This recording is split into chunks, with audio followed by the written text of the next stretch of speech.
Well, I think it's almost guaranteed to work for Odell. And I am, I'm shocked. I was shocked when the news came out, but then as soon as I thought of it, I was like, why are you shocked? Odell's favorite city in America, aside from maybe his hometown, is Los Angeles. It's where it's where he lives in the offseason. The Rams are all in, all in, all in. Von Miller's one of his, closest friends in the league. It made total sense. The reason I wasn't even including the Rams as a possibility is the same reason I wasn't including the Bucs or the Cowboys. I was like, well, yeah, of course, it could work there, but they have enough wide receivers already. I mean, you had Deshaun Jackson ask for his release from the Rams because he had 15 catches on the year. He wasn't getting the targets. You have Cooper Kupp, who leads the NFL in everything. He's in targets, in yards, in touchdowns. The only person who is getting the volume close to Kupp is Tyreek Hill. Everyone else is at like 70 to 80% of his opportunities. So I didn't think the Rams were a possibility, but I think for what Odell wants, it makes total sense, LeSean. And because I think what he wants is to play for a good quarterback. Stafford's good, not great. I think he wants to play in the playoffs. The Rams will be in the playoffs. And I think Odell wants to play on the national stage. And if we could just quickly show the Rams schedule, what you're going to see is they're going to live on your television screens even if you don't have Sunday ticket. This week they play Monday Night Football. Now, he might not play this week. They play Monday Night Football again a few weeks later.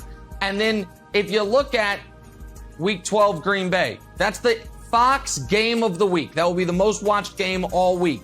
Week 15 against Seattle, that is the Fox game of the week. That will be the 4:25 Eastern game of the week.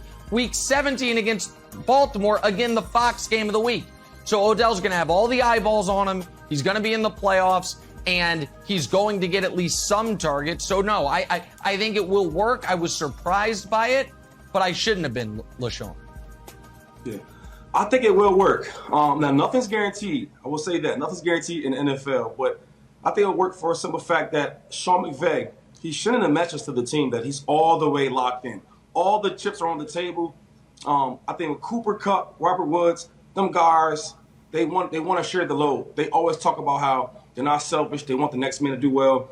I think when Odell signed there, I'm sure Sean McVay had a long conversation like, listen, this is how it's going to be here, right? We're not guaranteeing you the number one receiver. We're not guaranteeing you this. We're not guaranteeing you that. But we can guarantee you that you'll be part of this offense. We will get rolling. I think as an offense together, you talk about Matthew Stafford. He came from Eli Manning, who was a great quarterback in his time. But when Odell had him, he was kind of declining. He was a little older. And then you go to Baker Mayfield. I think, in my opinion, that Baker's a good quarterback, not great. He controls the game. He's a game manager. They run the ball very well. Odell's the type of guy where he needs to be in a dynamic offense, right? Explosive offense. You put him in this mixture, man, with Matthew Stafford and the wide receivers, Cooper Kupp and Robert Woods. This is explosive offense. They run the outside zone. They stretch it. You could take shots. I think that the type of talent level that Matthew Stafford still has and possesses, they can go deep, short, mid-range, long range. So it's a perfect fit for him. I think with a good defense, you're going to get the ball, a lot more opportunities. He can showcase his talent. He can showcase who Odell Beckham really is. And this is the team I think he can do the best for right now. So I love the decision, and hopefully it works out. Scheme-wise, I think it works. Emotionally, I think it might not work. So first, let's talk about the scheme. Makes sense on paper, right? The Rams throw the ball about 26 times to wide receivers, right next to the Bills and the Bucs. We know they're an explosive offense. We also know Matthew Stafford can get Odell the ball. When we look at his spray chart, he'll throw it everywhere by zone. There's nowhere that he's really bad, maybe deep down the middle, but he's just a little below average. Here's the thing I don't think anybody is thinking of yet, Nick. I wonder if the Rams realize that maybe in the past 2 weeks, they've become the villains. They're the new villains of the NFL.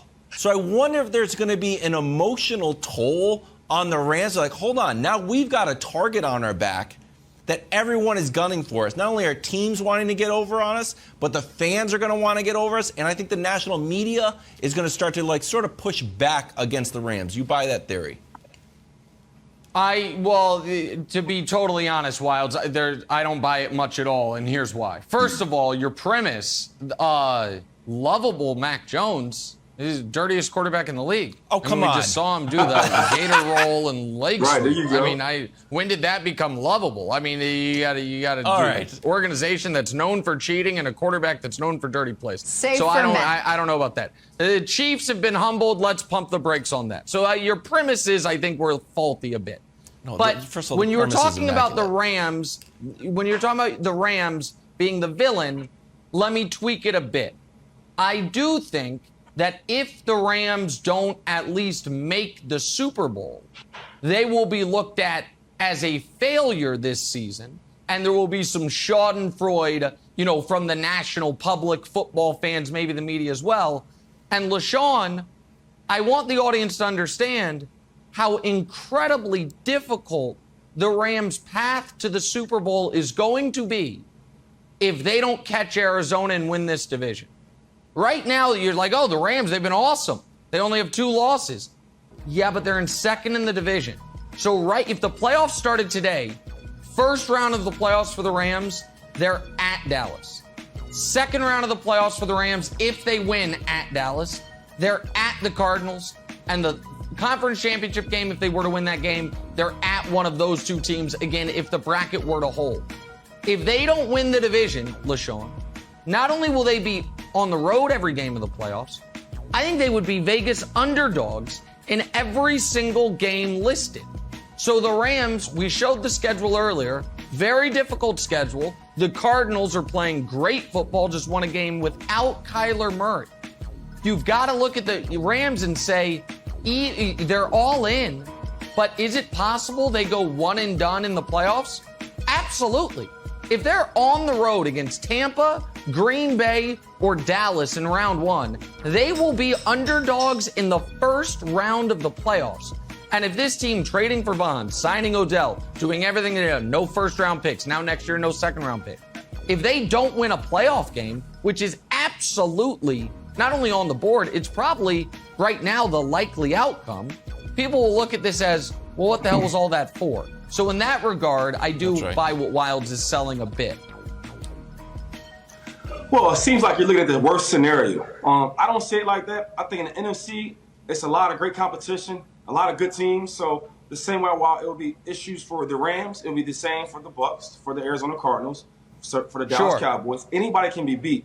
I like the chances just because they're well coached. They have a lot of great leaders and veterans, and they all want to win. When everybody wants to win, the chemistry is different. Everybody's bought in.